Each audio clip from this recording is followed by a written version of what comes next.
rapidement, dire à Bon. quelle école tu es, etc. Ok. Bon, bah, je m'appelle Charlotte Bell, je suis en Master 1 de psychologie du développement, spécialité orientation, insertion, conseil à la fac d'Aix-en-Provence. Est-ce que tu pourrais nous dire à peu près le contenu de tes cours? Qu'est-ce que ça serait genre une journée type en élève de Ok. psycho? Ok, une journée type donc de master, parce que ça va être très différent la licence et le master. Donc déjà en master, on est spécialisé. Donc moi, je suis spécialisée donc, en développement et différentiel.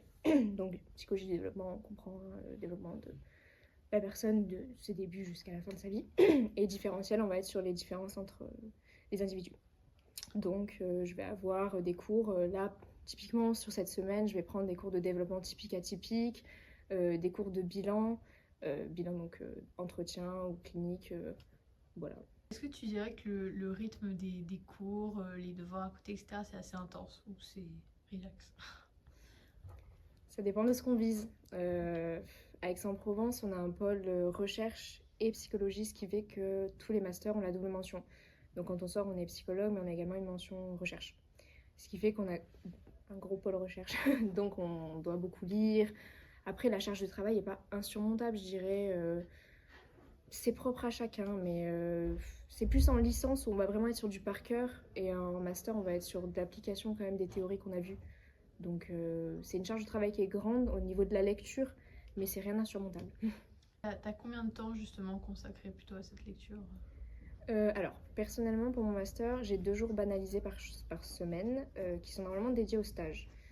Pour l'instant, je suis pas encore en stage, donc pour les compter en fait comme dédiés à mes recherches, autres, pour travailler sur mon mémoire, sur mes travaux de recherche différents. Donc voilà, je dirais que j'ai 2 jours. Après, honnêtement, je finis là maintenant, je finis vers 4 heures mes cours.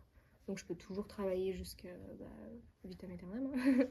Mais on a du temps. On a du temps en tout cas en master qui est consacré pour ça. Moins en licence, on va être plus booké au niveau des cours. Mais en master, on a du temps. Qu'est-ce que tu dirais qui t'enrichit le plus pendant tes études? Ce qui m'enrichit le plus en psycho, de pouvoir comprendre les gens en fait. Vraiment, mais je pense que c'est ce pourquoi tout le monde vient en psycho en fait. C'est vraiment, on a ce petit truc qui nous dit j'aimerais bien comprendre pourquoi je pense ça, pourquoi je suis comme ça à ce moment-là, pourquoi dans cette situation j'agis de cette manière. En fait, on le comprend et ça vient de processus qui sont en fait basiques, mais quand on a les mots juste dessus, c'est vrai qu'on se dit je comprends. Donc oui, c'est comprendre le comportement humain, comprendre les relations aux autres, se comprendre aussi. Je pense qu'il y a beaucoup de gens qui viennent en psycho pour se comprendre. Et on a des questions qui sont apportées, pas toutes, mais on a beaucoup de questions. Quels sont les débouchés plutôt possibles après le diplôme? Et toi, surtout toi, qu'est-ce que tu envisages? Alors moi, ce que j'envisage, c'est psychologue, enfin premier métier quoi. À savoir que pour être psychologue, il faut avoir un master avec la mention psychologie. Pas tous les masters de psychologie ont la mention psychologie. Donc il faut faire attention quand on fait ses choix sur mon master. Donc ouais, psychologue, je vise peut-être un doctorat. C'est encore en réflexion.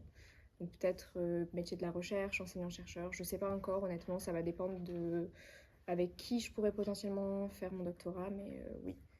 Enfin, la principale débouchée quand on a un master en psychologie, c'est psychologue. Après, quand on est sur une licence de psychologie, on n'a pas le titre qui est protégé, donc on va être sur en fait, des reconversions professionnelles ou la formation additionnée en fait. Pour parler plutôt de Provence, toi, ça fait combien de temps que tu étais à Provence? J'ai passé mon bac en 2021, Ok. je Et crois. est-ce que tu aurais des petites anecdotes à me dire sur Provence? Des petites anecdotes. Ce qui t'a marqué ou si t'as aimé l'école, l'ambiance, etc. Oui, franchement, bon, j'ai pas, voilà, j'ai un très bon souvenir quand même. Souvenir de mes cours de spé anglais où on avait des oraux que je préparais le matin avec ma meilleure amie. Voilà, je l'ai jamais dit à la prof, mais j'ai jamais préparé mes oraux d'anglais. Voilà, même Vitalis, jamais préparé. C'était toujours sur le jour même.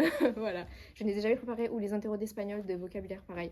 Où vraiment, 5 minutes avant le cours, je sors la fiche. Et avec Alex, on apprenait moitié-moitié. Et on se donnait la réponse. On avait la moitié de la fiche apprise, quoi. Voilà, Ok, voilà. merci beaucoup. Vous avez d'autres questions? Non. C'est parfait. Merci beaucoup. Avec plaisir.